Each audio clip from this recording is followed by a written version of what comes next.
네, 시청자 반갑습니다. 신광섭 타임의 신광섭입니다. 진행해 볼 수 있도록 하겠습니다. 자, 오늘 국내 증시는 이틀 연속 어제부터 해서 휴일을 또 지나고 나서부터요. 월화해서 거의 뭐 코스피 증시 기준으로는 거의 2.5% 정도 가까이 좀 하락이 나왔습니다. 이틀 동안. 지금 뭐 계속해서 얘기 나오는 게 뭐 우리나라 증시가 사실은 이제 2달 동안 이제 상승 탄력이 굉장히 좀 좋았잖아요. 근데 그런 상황에서 다른 증시도 지금 괜찮은 수준인데 다른 나라 증시도요. 우리나라 증시가 좀 유독 약한 건 아시다시피 현재 정부의 반증시 정책이겠죠.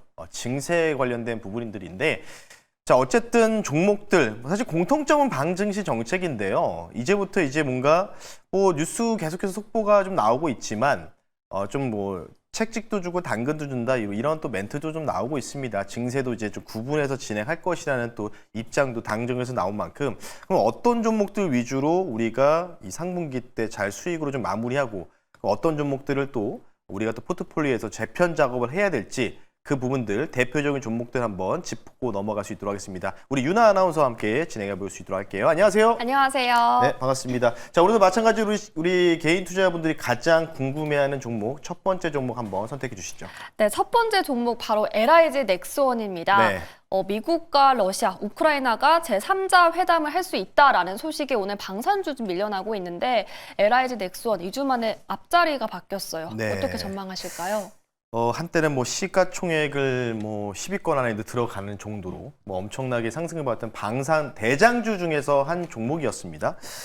자, 뭐 이 종목은 뭐 떨어진 이유는요. 앞서 그 설명을 해주셨잖아요. 브리핑에서도 이 종전, 휴전 뭐 이에 관련된 부분들이겠죠. 지금 사실 저는 개인적으로 한 달 전까지만 해도 이 러우 양자 회담 그리고 이 또 푸틴까지 트럼프까지 낀 3자 회담이라고 좀 지칭해야 될 것 같은데 이런 부분 좀 봤을 때 사실 뭐 이러다 말겠지 약간 그런 생각이 들었는데요. 최근 들어서 약간 좀 미묘하게 좀 변화가 좀 생기고 있죠. 차트 보면서 말씀 한번 들어볼 수 있도록 하겠습니다. 사실 NRG 넥스1이 보여주는 것 같아요. 지금 차트 보시면요. 사실 뭐 6월 달에 하락 나왔던 부분들 그리고 다시 또 올라갔었죠. 그리고 이 8월 8일 날 좀 그 지지난주입니다. 좀 장대로 음봉으로 좀 마감하는 흔적들이 좀 보였는데 지금 사실 에너지 넥슨이 이전에 좀 과거 차트를 좀 살펴보게 되면요. 좀 많이 올라왔죠. 많이 올라왔는데 사실 이때 당시는 증시가 워낙 또 좀 불확실성도 있었고 또 탄핵 이슈도 있다 보니까 전반적으로 좀 안 좋았는데 근데 지금 최근 상황 들어서요. 이렇게 장대 음봉이 이 종목에 나온 적이 있었을까요? 네, 거의 없었다는 거죠. 그러니까 8월 8일 금요일 날 12% 정도의 급락이 나왔다는 거는 이 종목이 단중기적으로는 사실 추세 자체가 좀 종료됐다 이렇게 좀 평가를 좀 할 수가 있을 것 같아요. 물론 지금 좀 아래에서 자막이 좀 나가고 있죠. 근데 이제 중요 포인트는 뭐냐면 일단 지금 이 종목뿐만 아니라 뭐 독일의 라인메탈이라든지 전반적 유럽 방산주들도요. 동일한 패턴으로 단기적인 추세가 이탈이 나온 상황이라고 좀 평가를 하고 싶습니다. 근데 결국 뭐냐면 지금 평화적인 모드, 특히 트럼프 대통령이 오늘 새벽 2시에 사실 젤렌스키와 이제 회담을 했어요. 백악관에서 회담했는데 여기에서 사실 작년에 회담했을 때는 쉽게 얘기해서 젤렌스키한테 좀 뭐라고 했거든요. 그래서 젤렌스키가 상당히 조금 이제 별로 그 분위기가 이제 본인 스스로도 표정 관리가 안 되니까 약간 좀 인상 쓰고 있고 막 그러면서 약간 좀 뭐라고 했는데 이번 회담 분위기는요 상당히 화기애애하게 끝났습니다. 네. 예, 유튜브 영상 한번 검색해 보시면 푸틴 그 트럼프와 젤렌스키 만나면서 막 웃으면서 농담도 하고 이런 부분이 나왔기 때문에 이게는 진짜 뭔가 최소한 못해도 휴전이라도 가려고 하는 거 아닌가. 트럼프는 평화협정들을 지금 얘기를 하고 있죠. 자 어쨌든 그런 부분을 좀 따져봤을 때는요. 중간에 이제 아마 한 달 안에는 이에 대한 부분들이 승부가 좀 나올 것 같아요. 아마 2주 아니다, 한 달 아니다 이런 얘기들이 지금 많이 나오고 있기 때문에 자 이 종목 같은 경우에는요. 결국은 휴전, 뭐 종전 관련된 이슈와 그리고 플러스에서 대주주 양도세 원봉 얘기가 좀 나오고 있습니다. 분리과세는 좀 당근은 주되 양도소득세는 원복시키겠다. 그러니까 책찍도 주고 당근도 주겠다. 이런 형태로 지금 뉴스들이 지금 올라오고 있거든요. 방금 보니까. 그러면 이 종목도 많이 올라왔잖아요. 대주주 양도 관련된 부분들도 원복이 된다면 조금 부담이 될 수밖에 없겠죠. 그래서 이 종목 같은 경우에는요. 반등시 좀 매도하고 차라리 지금 상황을 좀 놓고 보게 되면 재건 쪽, 재건 쪽이 조금 더 단기적으로 나아 보인다. 그래서 목표 가격, 반등 목표 가격 바로 이렇게 쭉 빠질 것 같지는 않아요. 쭉 이런 식으로 빠질 것 같지 않고요. 중간에 반등을 한번 줬다가 빠질 가능성이 있기 때문에요. 55만 원 선도 정도까지, 55만 원 정도까지는 한번 보자. 그리고 아마 하락이 나오면 좀 깊게 나왔다가 그리고 나서 다시 또 올라갈 것 같긴 하다. 그러니까 좀 큰 사이클에서 대파동의 이 한 개의 상승 파동이 종료가 된 것 같다라고 좀 말씀드릴 테니까요. 반등 시 NIG 넥스원은 55만 원 선에서 정리하시기를 권유해드리면서요. 애프터마켓 특징주 마무리할 수 있도록 하겠습니다. 네, LIG 넥스원에 대해서는 반등하면 매도를 해보자라고 전략을 세워주셨습니다. 또 다음으로 궁금한 종목은요. 두산 에너빌리티입니다. 네. 이 웨스팅하우스와의 계약 내용이 밝혀졌는데요.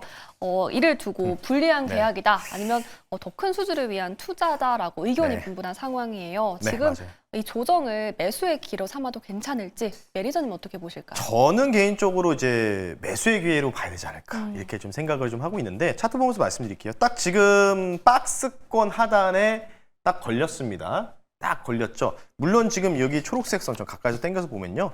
62년에서 중기전평선은 이제 지금 이제 막판에 붕괴가 됐어요. 물론 그리고 이제 아까 2시 넘어선가요? 3시 정도 됐을 때 이재명 대통령이 이와 관련된 부분들 또 추가적인 조사 뭐 해야 된다.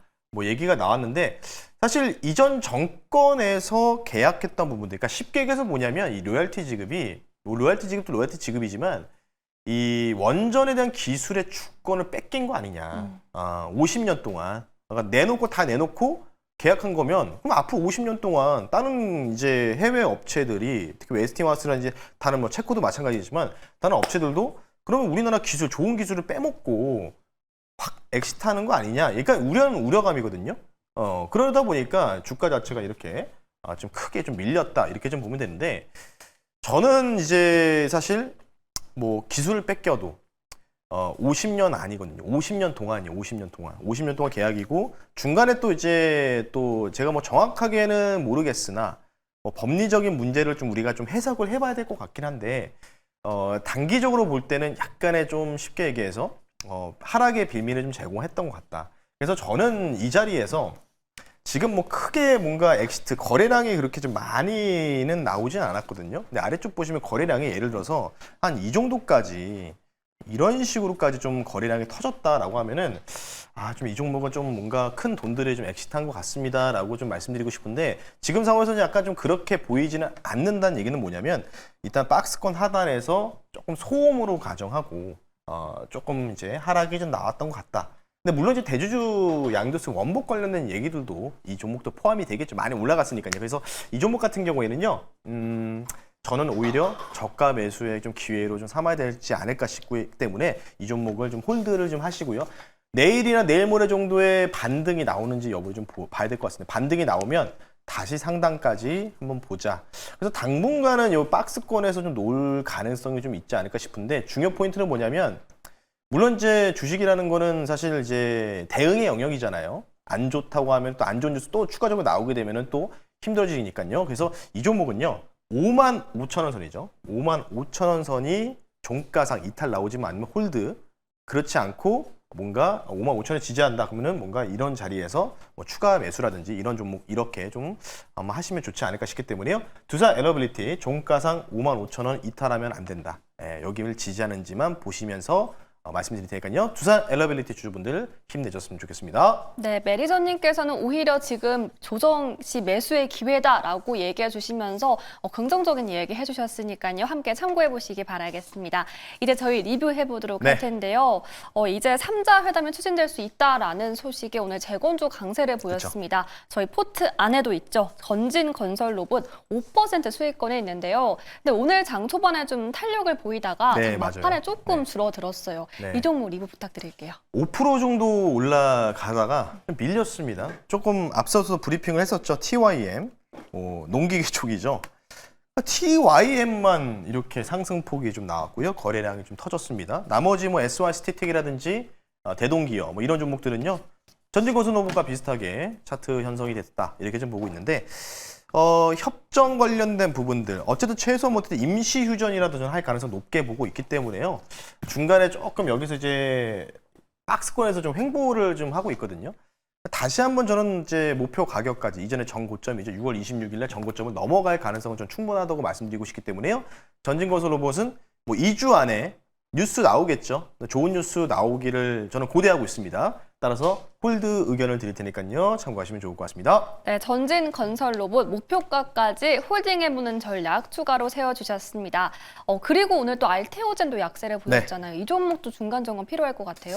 자, 알테오젠 같은 경우에는 뭐 사실 뭐 이게 수익률을 기록하는 게 큰 의미가 없는 것 같고요. 뭐 여기서 이제 매수해서 왔다 갔다 지금 하는 국면이다라고 좀 보고 있는데 이 금리 관련된 부분들이죠. 이번 주 금요일에 잭슨홀 미팅이 이제 앞두고 있습니다. 근데 월가에서는요, 지금 보고서 나온 게 뭐냐면 월가 투자자들은 지금 뭐냐면 잭슨홀 미팅 별로 기대 안 하고 있어요. 네, 이미 지금 지난주 PPI가 22년도 이후에 최대치로 이제 상승이 나왔기 때문에 뭐 파월이 또 똑같은 얘기 반복할 거고 비둘기적인 얘기를 좀 이야기할 것이다라는 또 의견이 지배적이어서 오히려 이제 바이오 같은 경우에는요.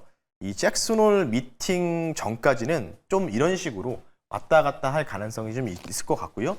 그리고 뭐 아시다시피 현재 정부가 지금 대주 양도세 원복 관련된 얘기 나오고 있잖아요. 알테오젠도 이렇게 올라갔어요. 사실 25년도부터 해서 이게 쭉 어찌 보면은 거의 한 2배 가까이 좀 올라가는 종목 중에 하나였기 때문에 대주 양도 관련된 부분들도 사실 조금 이 영향을 좀 받은 것 같아요. 예, 전반적으로.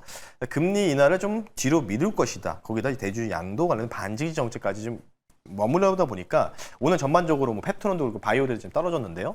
워렌 버핏이 최근에 하락했던 유나이티드 헬스그룹을 버크셔 해서웨이에서 지분 매입을 했던 부분들. 물론 건강보험 회사이긴 합니다. 헬스케어기하고 바이오의 뭐 직접적인 연동관계에 있는 종목은 아니지만 어쨌든 금리 인하를 좀 바라보고 버크셔 해서웨이도 그렇게 좀 포트폴리오를 구성하지 않았나 싶기 때문에요.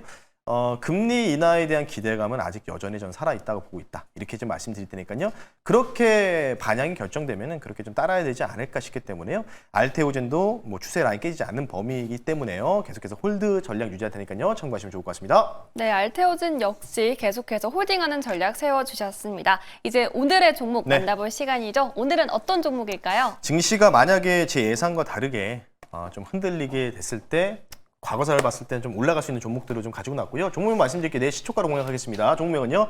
대북주 가지고 왔습니다. 아난티라는 종목을 한번 편입해 볼 수 있도록 하겠습니다. 네, 오늘은 아난티로 편입해 보도록 하겠습니다. 이제 한미 정상회담이 좀 다가왔잖아요. 아난티 자세하게 짚어주시죠. 이전에 일단 먼저 말씀을 드리면요. 정동영 통일부 장관이 어쨌든 한미 정상회담도 좀 따라갈 것 같아요. 이분이. 이재명 대통령의 어쨌든 정치적 스승이죠. 이분이 이제 얘기하는 게 뭐냐면 조선판 마스가 프로젝트 아실 겁니다. 북한판 마스가 프로젝트를 트럼프 대통령 행정부에게 제안하겠다는 이제 부분이 있기 때문에 8월 25일, 그러니까 8월 말에 한미 정상회담 때 분명히 얘기 나올 거고 트럼프 대통령이 또 앉아가지고 또 얘기하겠죠. 김정은 그는 잘 지내냐 또 이렇게 얘기를 하겠죠. 근데 뭐 잘 지내는지 모르죠. 이재명 대통령 아직 못 만나봤으니까요. 자, 어쨌든 현재 정부의 기조는 계속해서 대북 관련된 부분들이 계속해서 나오고 있다. 이렇게 좀 말씀을 드리고 싶고요. 과거의 차트 한번 보면서 가격 전략까지 빠르게 말씀드릴게요. 과거 17년도, 18년도 때 주식하신 분들이 계실지 모르겠는데 이때 당시에 증시 자체가 하락 추세였습니다. 코스피, 코스닥 하락 추세였어요. 1년 내내 하락장일 때 아난티 주가 보세요. 어떻게 됐죠? 예, 뭐 10,000원짜리, 뭐 8,000원, 10,000원짜리가 주가가 30,000원까지 갔었습니다. 그러니까 증시가 흔들릴 때 대북 모멘트 받으면서 올라갔었다. 증시와 전혀 무관하게 갔었다는 점. 이런 부분이 있었기 때문에 가지고 나왔다라고 좀 보시면 좋을 것 같고요. 가격 전략 빠르게 말씀드릴게요. 목표 가격은요. 이전에 전고점 넘어가는 가격이죠. 14,000원을 좀 높게 한번 설정해 드릴 수 있도록 하겠고요. 손절 가격은 9,000원 선으로 종가사 이탈 나오지만 않는다면은 증시가 흔들리더라도 아난티 대장 역할을 할지 가격 전략 참고하시면 좋을 것 같습니다. 네, 아난티고요. 목표가는 14,000원, 손절가는 9,000원으로 공략해 보도록 하겠습니다. 네. 이렇게 오늘의 종목 모두 다 짚어봤는데요. 오늘 네이버 밴드에 가면 어떤 인사이트 얻어볼 수 있을까요? 8시 정도면 대체거래소가 종료가 되죠.